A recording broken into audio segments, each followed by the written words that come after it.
जय जय रघुवीर समर्थ. नमस्कार मंडळी, मी रोहित बापट. माझ्या यूट्यूब चॅनलवर तुम्हा सगळ्यांचं स्वागत. श्री समर्थ रामदास स्वामी रचित मनाचे श्लोक यातील प्रत्येक श्लोकाचा मला समजलेला अर्थ सोप्या मराठीमध्ये या शृंखलेत आता आपण पाहूया. श्लोक क्रमांक 170. देहे बुद्धी हे ज्ञान बोधे तजावी, विवेके तये वस्तुची भेटी घ्यावी. तदाकार हे वृत्ती नाही स्वभावे, म्हणून सदा तेची शोधित जावे. मित्रहो, या श्लोकामध्ये समर्थ रामदास स्वामींनी अत्यंत सोप्या शब्दामध्ये मनाला उपदेश केलेला आहे. पहिली पंक्ती काय सांगते की देहबुद्धी हे ज्ञानबोधे तजावी. देहबुद्धी जी आहे ती ज्ञानबोध जो आहे, ज्ञानबोध म्हणजे काय? सत्याचा बोध. आपल्याकडे आपल्या संस्कृतीमध्ये सत्याचं ज्ञान याला सर्वोच्च ज्ञान समजलेलं आहे. त्यामुळे जेव्हा तुम्हाला सत्याचं ज्ञान होईल, सत्य म्हणजे काय या प्रश्नाचा जेव्हा उलगडा होईल, तेव्हा आपोआपच देहबुद्धी जी आहे ती नाहीशी होईल. देहबुद्धीबद्दल आपण आधीही अनेक वेळा बोललेलो, आधीच्या श्लोकांमध्ये देखील बोललेलो आहे. देहबुद्धी म्हणजे काय? तर स्वतःबद्दल अधिक आसक्ती असणं, स्वतःचा विचार जास्त करणं, इंद्रिय सुखांचा विचार जास्त करणं, मायातत्व जे आहे त्याच्या मागे फिरणं, आणि हे शरीर जणू काही नश्वर आहे अशा पद्धतीचा विचार मनात येणं म्हणजे देहबुद्धी. ते ही देहबुद्धी जी आहे ती जर आपल्याला त्याचा त्याग करायचा असेल, त्याला जर सोडून द्यायचं असेल, तर तुमच्याकडे पर्याय काय उरतो? याला एकच पर्याय, ज्ञान वाढवणे किंवा योग्य ज्ञान मिळवणे आणि ज्ञानबुद्धीचा वापर करून ही देहबुद्धी जी आहे तिचा त्याग करावा. कारण की माणसाला एकदा सत्याचं ज्ञान झालं की देहबुद्धी आपोआपच विरून जाते. कारण की देहबुद्धी हा अंधकार आहे आणि ज्ञानबोध जो आहे तो प्रकाश आहे. प्रकाशाच्या किरणांनी अंधार निघून जाणार, याच्यात काही दुमत नाही. पण त्यासाठी आधी ज्ञानबोध करून घ्या, हा उपदेश समर्थ करतायत. दुसरी पंक्ती काय सांगते की विवेकेत ये वस्तूची भेटी घ्यावी. ज्ञानबोध जसा वाढायला लागेल, ज्ञानबोध जसा होत जाईल, तशी देहबुद्धी देखील हळूहळू कमी होत जाईल. अचानक होत नाही, हळूहळू कमी होत जाईल. आणि जेव्हा ज्ञानबोध वाढतो तेव्हा विवेक वाढतो. खूप जणांना वाटतं की विवेक म्हणजे नम्रता, विवेक म्हणजे आणखीन काही. पण विवेक या शब्दाचे अनेक अर्थ निघू शकतात. विवेकेत ये वस्तूची भेटी घ्यावी. आता हा विवेक कुठला आहे? तर तो विवेक स्वतःबद्दलचा आहे. आपण खूप वेळा इतर मंडळी जी आहेत त्यांच्याबद्दल विवेक बुद्धीने वागतो, ज्यांचा आपण आदर करतो त्यांच्याशी आपण विवेकाने वागतो. पण आपण स्वतःबद्दल कधी विवेकाने वागतो का? जेव्हा आपण स्वतःबद्दल, स्वतःच्या ज्ञानाबद्दल विवेकबुद्धीने विचार करायला लागू, तेच आपण परमेश्वराची वाटचाल करायला लागू. आणि समर्थ इथं तेच सांगतात की ज्ञानबुद्धी, आत्मबोध जो आहे, सत्याचा बोध जो आहे, आत्मबोध जो आहे, तो सर्वोच्च बोध आहे. आणि एकदा त्याचं ज्ञान माणसाला झालं की आपोआपच ही विवेकबुद्धी जी आहे, आपल्या शरीरातील आत्मारूपी परमेश्वराचा जो अंश आहे त्याच्याबद्दल जी विवेकबुद्धी आहे ती वाढीस लागते. आणि मग आपण परमेश्वराच्या मार्गावरती, त्याच्या चिंतनामध्ये व्यस्त होऊन जातो. विवेक येत ये वस्तूची भेटी घ्यावी. जसजसा तुमचा विवेक वाढत जाईल, जसजसा आत्मबोध वाढत जाईल, तसतसा स्वतःमधल्या परमेश्वराची देखील तुम्हाला ओळख मिळत जाईल. वस्तूची भेटी घ्यावी.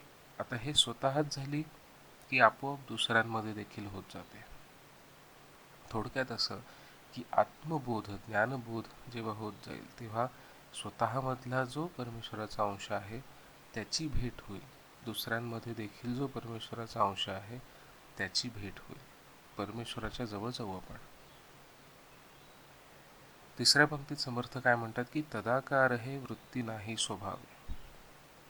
आणि चौथी पंक्ती म्हणून सदा तेची शोधित जावे. ह्या दोन्ही पंक्ती एकत्र घेतल्या पाहिजेत. आता हे समजायला तसं सोपं देखील आहे आणि अवघड देखील आहे. तदाकार, तदाकार हा शब्द तत् आकार या दोन शब्दांची संधी आहे. तत् म्हणजे ते आणि आकार. आता तदाकार म्हणजे काय, तर तो आकार. तो आकार म्हणजे काय, अर्थात परमेश्वरच. पुन्हा एकदा, पण परमेश्वर जरी असला तरी आकार हा शब्द इथे फक्त परमेश्वर या अर्थाने घेण्याचा अर्थ नाही आहे. की तदाकार जरी आपण म्हणलं, परमेश्वर जरी म्हणलं तरी सुद्धा त्याच्यामध्ये जो आकार रूप जे आहे माणसाचं, त्याची जेव्हा संधी होईल परमेश्वराशी तेव्हा तो खरा तदाकार होईल. तोपर्यंत तो नुसता परमेश्वरच. शेवटी काय आहे, मोक्षप्राप्ती जी आहे ती परमेश्वराजवळ जाणंच आहे. त्यामुळे त्या आकारामध्ये लीन होणं हे तुमचं कर्तव्य झालं मोक्षप्राप्तीसाठीचं. तर त्या आकारात लीन होणं जे आहे त्याला मी तदाकार समजतो, की त्याच्याशी एकरूप व्हायचं आपल्याला. तदाकार हे वृत्ती नाही स्वभावे.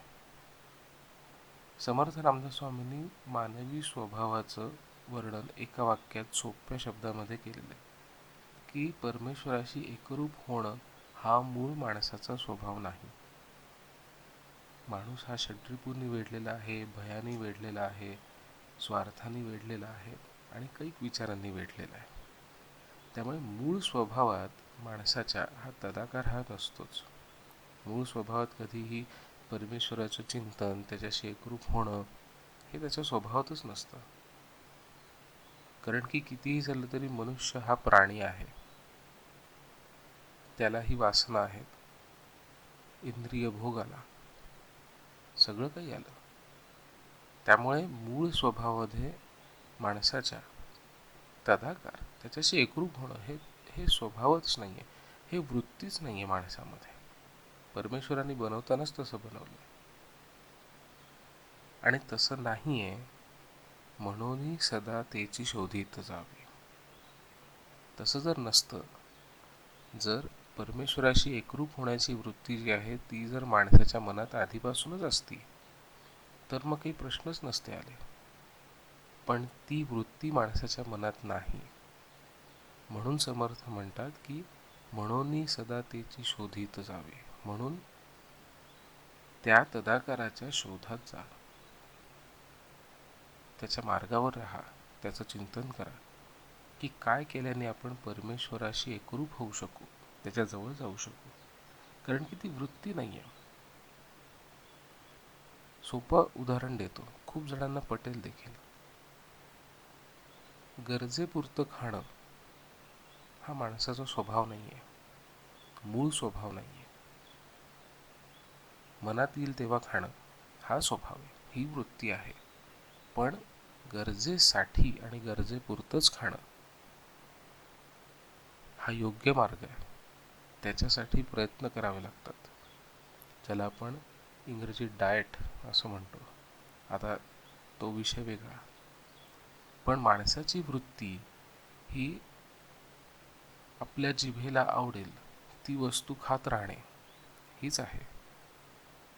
पण ती योग्य आहे का, नाही. वृत्ती आहे याचा अर्थ असा नव्हे की ती योग्य आहे. त्यामुळे समर्थ इथे म्हणतात की तुमच्या वृत्तीत जरी नसलं तरी सुद्धा याचा अर्थ असा नव्हे की तुम्ही तीच गोष्ट करत राहावी. म्हणून सदा तेची शोधी जा, जे तुमच्या वृत्तीत नाही.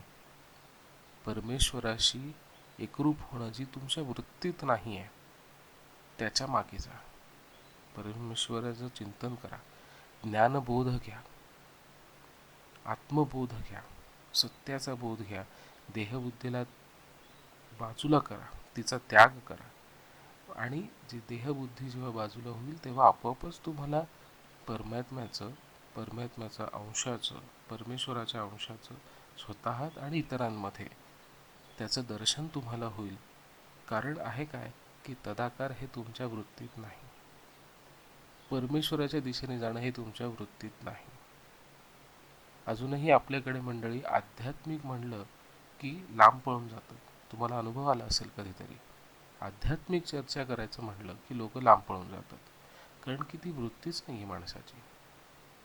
आणि खरं सांगायचं तर जोपर्यंत माणूस संकटात सापडत नाही तोपर्यंत त्याला देव देखील आठवत नाही. म्हणून समर्थ एका वाक्यात त्यांनी हे सगळं काही सांगितलेलं आहे की तदाकार हे वृत्ती नाही स्वभाव आहे. बरोबर ना? जोपर्यंत माणूस संकटात सापडत नाही तोपर्यंत त्याला देव आठवत नाही, म्हणजे अर्थातच त्याच्या वृत्तीत ते नव्हतंच. म्हणूनही सदा त्याची शोधित जावे. म्हणून फक्त त्या संकटापुरतं देवाला ठेवू नका, किंवा जर काही कुठे त्रास होत असेल तर देवाला, तसं नाही. देवाची आठवण, परमेश्वराची आठवण, परमात्म्याचं चिंतन हे सतत झालं पाहिजे. हे नेहमी करा आणि तुमच्या मनाला तसं करायला लावा. हा उपदेश समर्थ रामदास करतात. तर मित्र हो, हा होता श्री समर्थ रामदास स्वामी रचित मनाचे श्लोक यातील 117व्या श्लोकाचा मला समजलेला अर्थ सोप्या मराठीमध्ये.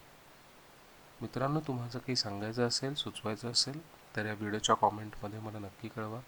मी उत्तर द्यायचा नक्की प्रयत्न करेन. हा उपक्रम जर तुम्हाला आवडला असेल तर जरूर माझ्या चॅनलला सबस्क्राईब करा आणि हे व्हिडिओज देखील शेअर करा, जेणेकरून समर्थांचे विचार अनेक लोकांपर्यंत आपल्याला पोहोचवता येतील. पुढच्या वेळी भेटू पुढचा श्लोक घेऊन. तोपर्यंत जय जय रघुवीर समर्थ.